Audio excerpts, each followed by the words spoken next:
пренася в свят, в който се чувствате свободни. Как живее едно дете в свободен свят, в нейния свободен свят.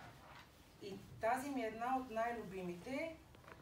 Тя е на Ангел Каралийчев, Тошко африкански. Единствената маймунка живяла в България. Някога Пипи имаше татко, когото много обичаше. Имала си и майка, но той отдавна, че изобщо не я помнеше. Майка й умряла, когато Пипи била съвсем мъничко бебе и така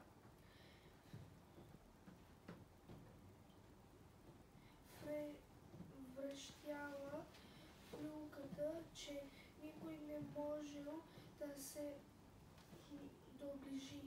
Пипи не можеше да повярва, че е загинал и мислеше, че е слязал до брега на някой остров. Която в пети клас тази година започнаха децата да четат. За мен друга любима книжка е Петиланско царство. Да. Аз съм я чела като дете. След това през годините съм си я припомнила, защото историята е много интересна. Разказана по хубав, забавен начин, което ме е карало винаги да се смея. Друга любима книга ми е тази книга. Излезе, предполагам всички знаете, Хари Потър, световно известна, на Джоана Ролинг и е голям хит сред децата. И когато излезе за пръв път в България, бях една от първите, която я купи. Просто искам да разбера, защото толкова хора я харесват. Както се казва, да разтоварвате. Защото ние едно време в нашето детство не сме имали телефони, компютри, интернет. Ние играхме навън, по двора, по улицата. Тогава беше по-спокойно. И за нас това беше забавлението. Да излезем с приятели да играем. Което беше прекрасно. Както се казва, да разтоварвате. Защото ние едно време в нашето детство не сме имали телефони, компютри, интернет. Ние играхме навън, по двора, по улицата. Тогава беше по-спокойно. И за нас това беше забавлението. Да излезем с приятели да играем. Което беше прекрасно. Ще почна направо с баба Цуцула. Да знаеш само колко е приятно. Но аз се стреснах. Прислужних и станах. Аз идвам от семейство, в което винаги много се четяло.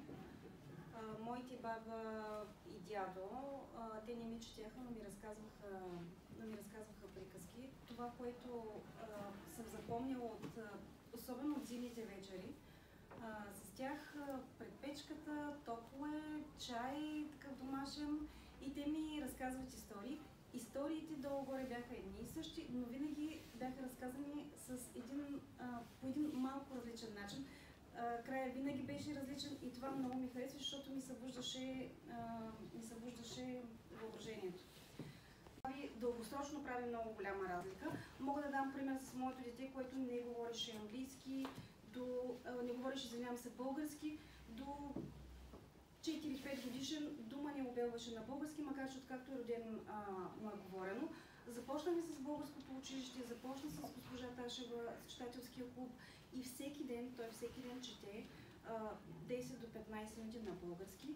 И аз виждам страхотен прогрес в него и започна да се изразява и по-добре, започна да използва и повече синоними. Така че, тъй като на повечето от вас българският език не ви е първи, вие по-добре говорите на английски, един съвет, ако мога да ви дам, дори 5-10 минути на ден да четете на български, вие ще видите, примерно след един месец, колко по-добре вие ще се изразявате, колко по-добре ще започнете да...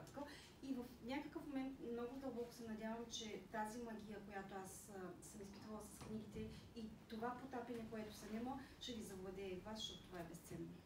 че моите родители много четяха и понякога, когато исках нещо да чуя от тях или нещо да свършат, те ми казват, чакай да си прочета главата. Тоест този модел, който аз имам като дете, впоследствие се опитах да го пресъздам и с моето дете. Малко по-трудна е там историята. Заради съвремието. Да, за съвремието. В крайна сметка аз идвам от едно време, което беше доста по-различно. Ние нямахме телефони, нямаше даже и интернет, където да прочетеш неща. И когато четях книги, аз научавах страшно много думи и имахме, може да ви е смешно, но имахме тълковни речници, нямаше такова. И няма да забравя как търсех си думичките. И въпреки, че чета понякога описанието, пак не ми бяха ясни. После родителите ми обясняваха нещо, което прави и с моето дете в момента, защото и на него много думи не са му ясни. Ползата от четенето, освен че ви потапя в един много различен свят, ти живееш реално погледнато живота на героя. И в един момент на 10-11 години ти си живял няколко различни живота, което за мен беше адски интересно. Стимулира много креативността. Аз от малка съм много креативна, много неща правя. На вашата възраст имах 6 или 7 стихотворения, имах няколко разкази написани и колкото повече учителите ми, те много ме насърчаваха да продължавам да се занимавам с това, колкото повече конкурси печелих, толкова повече се осмелявах да мечтая и мечтата ми беше да стана писател известен. Ще четете книги, защото те наистина ще го обогатят страшно много. На мен специално са ми дали много. Аз до ден днешен, нали, вече чета литература, която е за моята възраст. Но